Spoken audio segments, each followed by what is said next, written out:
દિશા તરફ જવું છે તમે નક્કી નથી કરી શક્યા. તમે ગ્રેજ્યુએટ થાવ કે 12મું પાસ થાવ એના પછી તમે કઈ દિશા તરફ જવું છે નક્કી ના કરી શકો. તમારો બેઝ પ્રાઇમરી હોવો જોઈએ. જ્યારે તમે પ્રાથમિક શિક્ષામાં ભણતા હો, તમારા નાના ભાઈ બહેન અત્યારે ભણતા હશે, એમને કહેજો કે અત્યારથી તમારે નક્કી કરવું પડશે કે તમારે શું બનવું છે, કઈ દિશા તરફ તમારે જવું છે. આપણી જે શક્તિઓને છે ઘણી વખત આપણે એક જ દિશા તરફ ચાલ્યા કરીએ છીએ.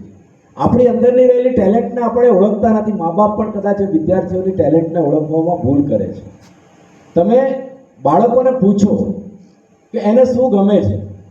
જો મને શરૂઆતથી જ એવી તક આપવામાં આવી હોત તો કદાચ મારું 1 વર્ષ બગડ્યું ના હોત અને 1 વર્ષ જલ્દી હું ઓફિસર બની શક્યો હોત. કેમ કે મારે સાયન્સમાં નહોતું જવું, પણ એ વખતે કોઈ તક નથી, કેમ કે જે મા બાપ કે એ માનવું પડતું. એટલે અત્યારે પહેલાં સૌપ્રથમ તો તમારે એ નક્કી કરવું પડે કે તમારી ક્ષમતા શેમાં છે. દાખલા તરીકે તમે બહુ સારા સ્પોર્ટ્સમેન છો તો તમારે સ્પોર્ટ્સ તરફ કેરિયર બનાવવું જોઈએ. તમે સારું લખી શકો છો, સારું બોલી શકો છો તો તમારે સારા સારા પુસ્તકો લખવા તરફ તમારું ધ્યાન કેન્દ્રિત કરવું જોઈએ. તમે ખેતીવાડીમાં નવા નવા ઇનિશિયેટિવ તમે કરી શકો છો તો ખેતીના ક્ષેત્રની અંદર પણ તમે સારી રીતે કામ કરીને રોજગારી પ્રાપ્ત કરી શકો છો. આપણા સમાજના વિદ્યાર્થીઓનું લક્ષ્ય એકમાત્ર નોકરી છે. બધાને નોકરી નથી મળવાની. એટલા માટે જ આપણે આપણો સર્વાંગી વિકાસ કઈ રીતે કરવો એ ખૂબ જ મહત્વનું છે, ખૂબ જ જરૂરી છે. અત્યારે આપણે દરેક ક્ષેત્રની અંદર જોઈએ છે કે મહિલાઓની જે શિક્ષા છે એ છોકરાઓ કરતાં વધારે સારી રીતે એ લોકો પરિપૂર્ણ કરે છે અને ક્યાંક ને ક્યાંક છોકરાઓ પાછળ પડી ગયા છે. ઘણા બધા વક્તાઓએ મોબાઈલની વાત કરી. મોબાઈલ મિત્રો જાણકારી માટે અને કમ્યુનિકેશન માટેનું સાધન છે. એ રમત રમવા માટેનું સાધન નથી. વ્યર્થ સમય એની પાછળ કાઢવા માટેનું સાધન નથી. એ તમે દુનિયાની જાણકારી પ્રાપ્ત કરો, કમ્યુનિકેશન રાખો એકબીજાની સાથે. એ રીતે તમે એનો ઉપયોગ કરશો તો એ તમને ઘણી બધી જાણકારી આપશે. પુસ્તકની પણ જરૂર નહીં પડે. તો તમે મોબાઈલનો ઉપયોગ પોઝિટિવ કરો. અને સાહેબે કહ્યું કે 24 કલાક આપણા સાથે કેટલા કલાક જોડાયેલા હોય છે? 24 કલાક. એક દિવસના 24 કલાક હોય. ચલો 24 કલાકમાં આપણે 8 કલાક ઊંઘી જઈએ, બરાબર છે? તો કેટલા કલાક રહ્યા? 16 કલાક. 4 કલાક આપણે કંઈ જ ના કરીએ, બસ કંઈ કરીએ જ નહીં, કે કામ ધંધા વગર બેસી રહીએ. તો 4 કલાક એમાં આપણે વેડફી નાખીએ તો કેટલા કલાક રહ્યા આપણી પાસે? 12 કલાક રહ્યા. બીજા 4 કલાક આપણે કંઈક નાનું મોટું કામકાજ કરીએ અને એમાં આપણે કાઢી નાખીએ તો કેટલા કલાક બાકી રહ્યા? 8 કલાક. 8 કલાકની અંદર બી બીજા 2 કલાક કશું જ નથી કરો. ચલો રમવું છે, ખાવું છે, કૂદવું છે, તો એ તમારી પાસે 6 કલાક રહ્યા. તમે પ્રોપર સમયનું આયોજન કરશો તો ચોક્કસપણે તમે અત્યારે જે ઉદ્દેશ્ય સાથે અહીંયા બેઠા છો એને તમે પ્રાપ્ત કરી શકશો. તમારા લક્ષ્યને તમે ચોક્કસપણે એ દિશા તરફ તમે આગળ વધી શકશો. નિશાન ચૂક માપ નહીં, માપ નીચું નિશાન. નિશાન તો માત્ર તમે LRD તમારું લક્ષ્ય ના હોવું જોઈએ. LRDની પરીક્ષા આવી, દોડ્યા, તૈયારીઓ કરી, એમાં પાસ થઈ ગયા, એ લક્ષ્ય ના હોવું જોઈએ. તમારું લક્ષ્ય ઉચ્ચ હોદ્દા પ્રાપ્ત કરવા તરફનું હોવું જોઈએ. કે તમારે હજી આગળ વધવું છે અને કંઈક મોટા અધિકારી બનવું છે, મોટા વ્યક્તિ બનવું છે, બિઝનેસમેન બનવું છે, સારા પ્રોફેસર બનવું છે. તો લક્ષ્યને હંમેશા તમે ઊંચું રાખો અને એના માટે તમે સતત પ્રયત્ન કરશો તો ચોક્કસપણે તમને સફળતા મળશે. અને જીવનની અંદર જ્યારે પણ તમે સફળ થાઓ, કોઈ પણ ક્ષેત્રની અંદર સફળ થાઓ, ત્યારે આપણા જીવનની અંદર ક્યારેય અહંકાર આવવો ના જોઈએ. આપણે નમ્ર બનવું જોઈએ. જેટલા આપણે ઉપર જઈએ, જેટલા આપણે સફળ હોઈએ, એટલા આપણે નમ્ર બનવું જોઈએ. એક સસલા અને કાચબાની વાર્તા હું દરેક જણને કહેતો હોઉં છું. તમને બધાને ખબર છે કે સસલા અને કાચબા વચ્ચે સ્પર્ધા થઈ, એમાં કોણ જીતી ગયું? બોલવું પડે. આપણામાં આત્મવિશ્વાસનો અભાવ તો બિલકુલ નહીં ચાલે. આત્મવિશ્વાસ હોવો જોઈએ. તમારે બોલવું તો પડશે. સાહેબે કીધું કે આગળ આવો, બોલો, બરાબર છે, સ્વાગત કરો, તો ફટાક દઈને ઊભું થઈ જવાનું. સેલ્ફ કોન્ફિડન્સ એ આગળ વધવા માટે ખૂબ જરૂરી છે. તો મારે તો એટલું જ જાણવું છે કે આમાં કોણ જીતી ગયું? કાચબો જીતી ગયો ને? તો એ વાર્તાની અંદર એવું છે કે સસલો જંગલમાં રહેતો હતો, એને ખૂબ અહંકાર હતો કે મારા જેટલું શક્તિશાળી કોઈ જ નથી, મને કોઈ જ હરાવી ના શકે. એટલે એણે જંગલમાં ચેલેન્જ કરી કે ભાઈ મારી સાથે સ્પર્ધા કરો અને મારી સાથે દોડો.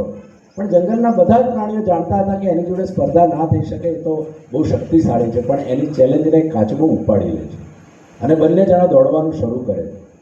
દોડતા દોડતા સસલો આગળ એક ઝાડ નીચે જઈને સૂઈ જાય છે અને અહંકારમાં એ નિંદ્રાધીન થઈ જાય છે. કાચબો ધીમી ગતિ આગળ વધી અને ફિનિશિંગ રેખા ઓળંગી દે છે અને કાચબો જીતી જાય છે. મિત્રો, શિક્ષક મિત્રોએ કહેલી વાર્તા અહીંયા પૂરી નથી થતી. સાચી વાર્તાની શરૂઆત અહીંથી થાય છે.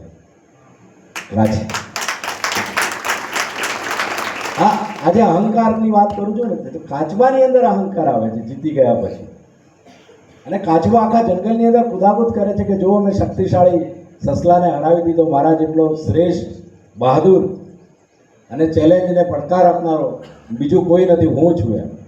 આ બાજુ સસલાની અંદર નમ્રતા આવે છે. ચાલો, હું શક્તિશાળી હતો, આટલી બધી મારી કેપેસિટી હતી, હું આ સ્થાન ઉપર હતો અને આજે હું પરાજિત થયો. એટલે એ ફરી જંગલમાં જાહેરાત કરે છે કે અમારે ફરી દોડવું છે. બીજી વખત બંને જણા દોડે છે. બીજી વખત સસલો સાહેબ ભૂલ નથી કરતો અને સસલો ફિનિશિંગ રેખા પાર કરી દે છે અને જીતી જાય છે. હવે આ ઘટના બન્યા પછી ઈર્ષા, રાગ, દ્વેષ અને બીજાને પાડી દેવાની વૃત્તિનો જન્મ થાય છે.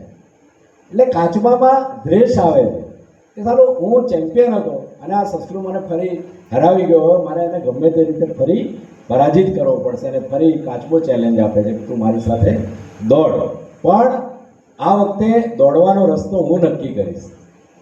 એટલે સસલો ફરી અહંકારમાં આવી ગયેલો છે. એટલે કે કઈ વાંધો નહીં ભાઈ, તારે જે રસ્તા નક્કી કરવા હોય એ રસ્તા નક્કી કરી લે, હું તારી સાથે દોડવા માટે તૈયાર છું.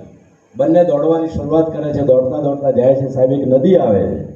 નદી આવે છે ત્યાં સસલો થંભી જાય છે અને કાચબો હસવા માંડે છે કે બોલ હવે. સસલો નિરાશ થઈ જાય છે. કાચબો પાણીમાં ડૂબકી મારીને નદી ક્રોસ કરીને ફિનિશિંગ રેખા પાર કરી દે છે અને ફરી કાચબો ચેમ્પિયન થઈ જાય. આ બાજુ એ જ અહંકાર, એ જ રાગ, દ્વેષ, ઈર્ષા, બીજાને પાડી દેવાની વૃત્તિનો જન્મ સસલામાં પણ થાય છે. સસલો ફરી ચેલેન્જ કરે છે કે ચાલ ફરી દોડીએ, પણ રસ્તો હું નક્કી કરીશ. સસલું કહે હું નક્કી કરીશ. આ વખતે કાચબો અહંકારમાં આવે છે કે ભાઈ તું રસ્તો નક્કી કર, કંઈ વાંધો નહીં, આપણે દોડીશું. દોડતા દોડતા જાય છે તો એક અફાટ જંગલ અને પહાડી ક્ષેત્ર આવે છે. ત્યાં કાચબો ઊભો રહી જાય, કેમ કે એનાથી જંગલ ક્રોસ થઈ શકે એવું નહોતું, પહાડ ચડાય એવું નહોતું. સસલો અટ્ટહાસ્ય કરે છે અને દોડીને ચડી જાય છે, જંગલ પાર કરી દે છે અને ફરી કોણ જીતી જાય છે? સસલું જીતી જાય છે.